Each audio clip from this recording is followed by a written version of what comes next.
Pero I just want to congratulate, of course, everybody, Direk, grabe, from senior high to this is just fantastic. And first episode, ang dami ng gustong malaman ng mga tao. Pero syempre, doon tayo sa, of course, sa bagong kay Dimples, yung first question natin.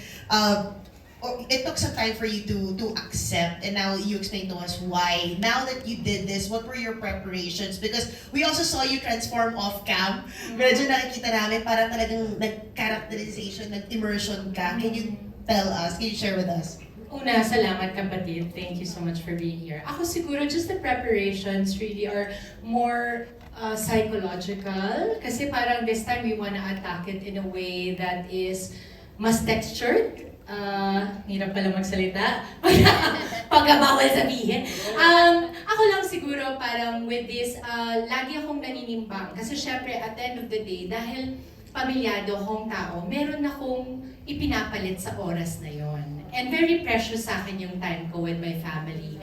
So to choose to be outside of that, it has to be, syempre wala naman talagang papantay sa oras ng pamilya. Pero it has to be something that will be of value to other people as well. At may Gen Z ako na anak. So when I think of High Street, I think of Cal, and she's not here. What would she appreciate? What kind of work ang magagawa ko na magiging proud yung anak kong ginawa ko tong trabahong to? Nandun na ako. So yung sa akin, the preparation is really more, una, mawawala ako sa bahay namin. Kasi nag-good morning kapatid pa rin ako. And thankfully, with my Dreamscape family, they allow me to shoot, to do the shows first before I shoot for them. Also, I think physicality. Oo, parang natatakot ako, parang may sinasaktan ba sa taas? Kasi kung may sinasaktan sa labas, baka gusto muna natin tignan yun. Pero ako siguro, parang yung preparation lang namin nila Direk Onat and Direk Lino, mas conversation about how to pace the character. Mas nandun kami kasi kilala ang senior high for dropping bombs here and there and now and tomorrow. Now, for my character, it has to mean something at some point.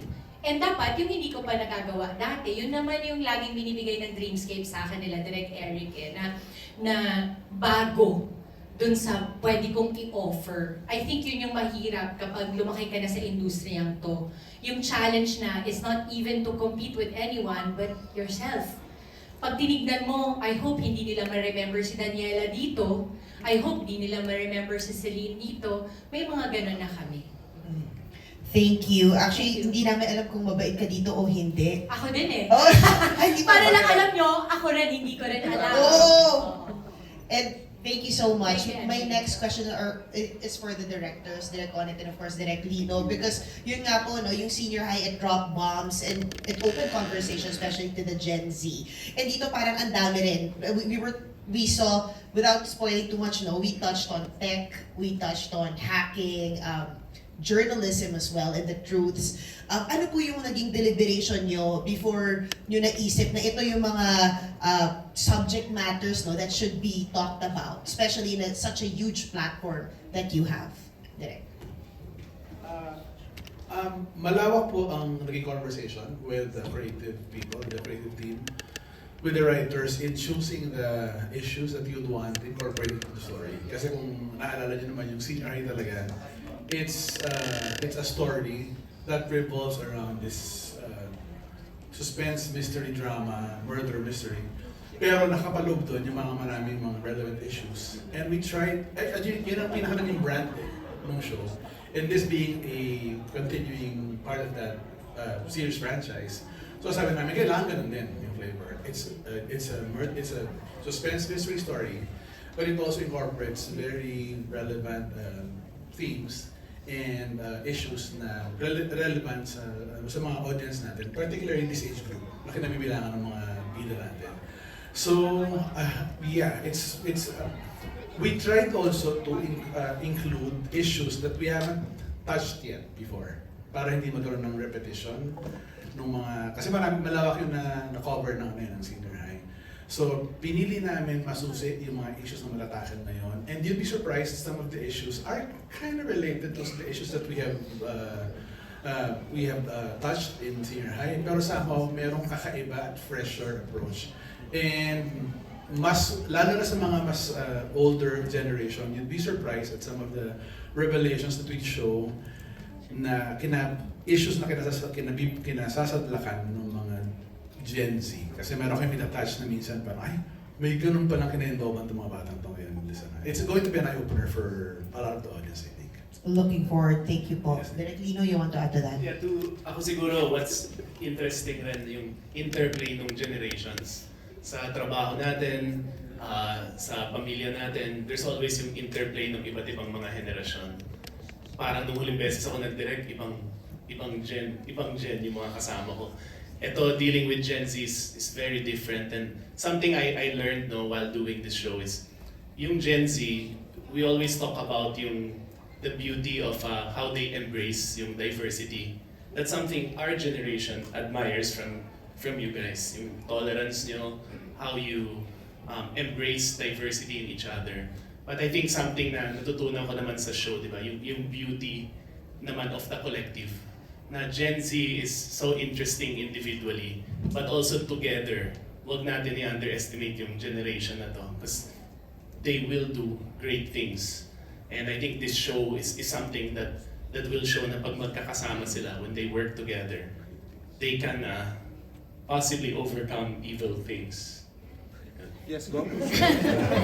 Mas ganyan kasi tinweet ba ito ni Direk Lino na new show? Kasi he came in na medyo buo yung, Yes. di ba, with Direk Onat Diaz na senior high. Did you treat this as a new show or parang nag-adjust ka rin, Direk Lino? Yeah, ano siya, parang I came in 2 weeks before, buo na ang script, Okay. buo na ang cast. So parang apprentice ako ni Direk Onat dito. I'm learning about the show. I'm learning about the characters when I talk to all of the individuals.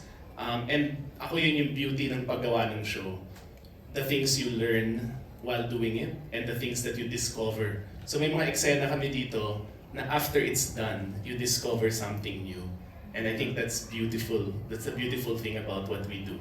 Kasi after 5 years naman Direk, so altogether parang new show na rin talaga, di ba? New characters. Right. Alright. Yes. Go ahead, Direk O. Si Direk Lino has also made so much contribution to the creation of this new show. Kasi ang dami niyang mga fresh inputs that he has included in the show. Kasi nga bilang siya yung fresh eye. Kami lahat, kaming sobrang immersed na nakalubog na dito from the previous story. It's so refreshing to have someone with a fresh eye like Direk okay. Lino. Kasi ang dami niyang biglang binabato na oo nga. Dahil hindi natin naisip lahat yun kasi sobra tayong nakalubog lahat. Sobra tayong single-minded dun sa approach natin. But he brings out some of the, pero oo nga naman. Bravo ka dun, Direk Lino. In fairness na. Woo! Thank you for sharing, Direk Onat and Lagi Direk din Lino. po may pa-ice cream si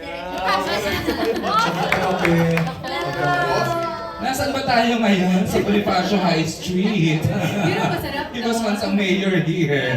Saka maganda talaga Just yung kidding. maganda talaga yung nakikita na natin talagang very close naman talaga yung buong production. Pero ang pagpuproduce hindi bago kay Direk Lino. Yes. He has been producing.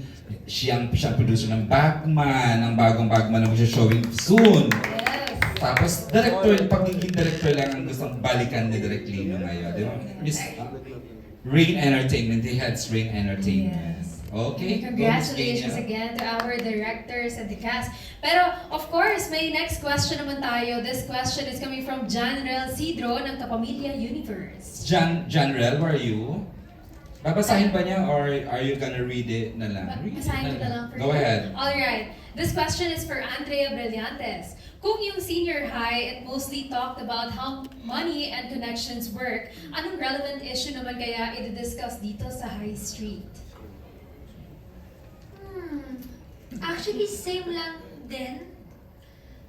Kasi lagi natin iniisip na after 5 years, parang ang dami na pwede magbago and pwede naman po madami magbago pero sometimes reality kicks in and hindi ganun kadali magbago ng mga bagay-bagay. I think sa role po ni Sky, ang pagiging relevant niya at kung bakit ako minsan nakaka-relate sa kanya is ang dami expectations, especially after college.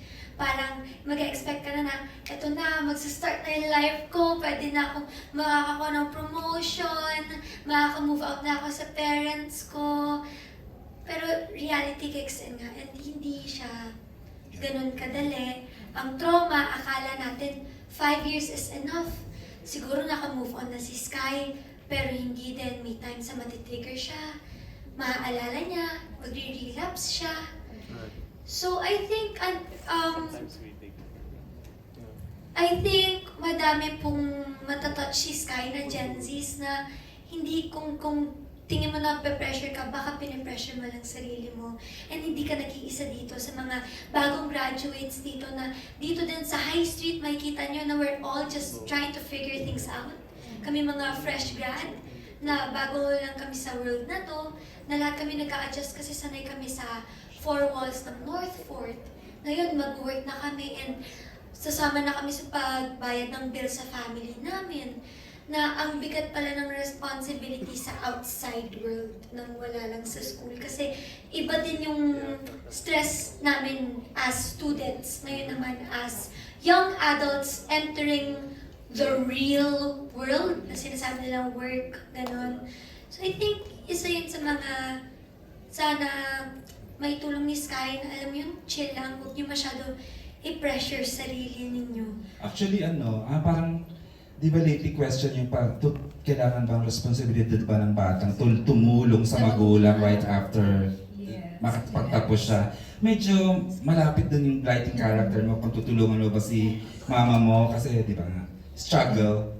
Tama. Di ba lang ganun, di ba? Yun din yun ngayon direct, yung tama bang tumulong pa din ang anak sa magulang even after umalis na siya ng bahay o nag-graduate na siya, parang ganun. Yes, so ganun nga yung dating niya. And also, I think, sobrang sobrang tapang din ng project nito because it talks about a lot of, social issues na hindi naman minsan taboo na sa ating mga Pinoy, no? At saka yung struggle niya as a journalist na parang, di ba, Yes. parang hindi mo alam kung si Romnick ba ay may agenda, di ba? And hindi lang po, meron din dito yung, of course, yung kay Roxy, yung teenage pregnancy, na kung gaano kahirap din pag maging single mom, tapos nag-start ka pa na parang teenager ka, and mag-isa ka lang, wala yung partner mo, pero di din natin alam yung partner mo, meron din pinagdadaanan. Lahat po kami dito may kanya-kanyang baggage. So, tulad lang ng senior high, na sinabi ko, abangan niyo po yung bawat plot ng bawat character dito kasi interesting po yung plots ng characters dito. Hintayin niyo pa yung kila Tommy, kila Kenji, kila Sanya. Kasi katulad lang siya ng senior high, pero parang different font lang. Meron kayong mga dapat abangan sa bawat characters na ayoko pa kasi i-spoil, pero alam kong relevant siya sa issues na nagsistruggle ang mga Gen Zs right now. Para lang mabuksan namin yung mata ng former generations and ng social media ng viewers natin na hindi pa masyado aware sa mga relevant issues na pinagdadaanan ng mga Gen Zs. Did you deliberately direct with your creatives, deliberately identify socially related issues? Dahil doon ka naman nagsimula. Yes, we did. Pero may mga iba ding issues na nagka-crop up as a direct result, because of the characters' journeys themselves. May mga iba hindi siya naka-design. Kumbaga hindi naman siya pinlan issues. May mga ganon. Pero may mga iba na tumatakbo kasing kwento ng mga characters. Pag tumatakbo, ay, oo nga, no? Hindi, unwittingly, we're dealing with something na hindi namin pinlano. Tapos biglang, magandang pibuka to. Kasi this talks about something that's really important na hindi natin napag-usapan pa previously. Congrats sa team ni Miss Ai Tamayo, kay Blanquia, Oh, yes. Rich Buka, and Chandra Tuazon. Congratulations. And of course, moving forward, we also have a question. Galing pa rito kay Janrel Cidro ng Kapamilya Universe. The question is for Harvey Bautista. Since you're one of the new cast members, may similarity ba si Wesley sa Harvey in real life? Siguro, Wesley kasi madiskarte siya. Yun yung I think na itutulong niya sa team ni Sky and Nikki is that nakakahanap siya ng paraan para matapos yung story. And I feel like determined siya Determined siya. And I think yun yung similarity. Hanggang doon na lang. Sorry. Yun, determined po kami dalawa, yun na lang. Ay, kakaiba rin si Harvey, no? Grabe din yung mga nakukuha kong roles, Harvey, no? Parang puro serious. Kanina rin doon, parang tahimik ka nga doon sa first 2 episodes, pero malaki na yung impact. Nasa abangan na rin naman siya, nakikita mo Yes. na parang ano kayong tatakboy ng character ni Harvey. Pero alam kong malala yung tatakboy ng character At niya. for sure, ibang camera ulit ang makikita. Ay, Just na. yes. Alright, of course.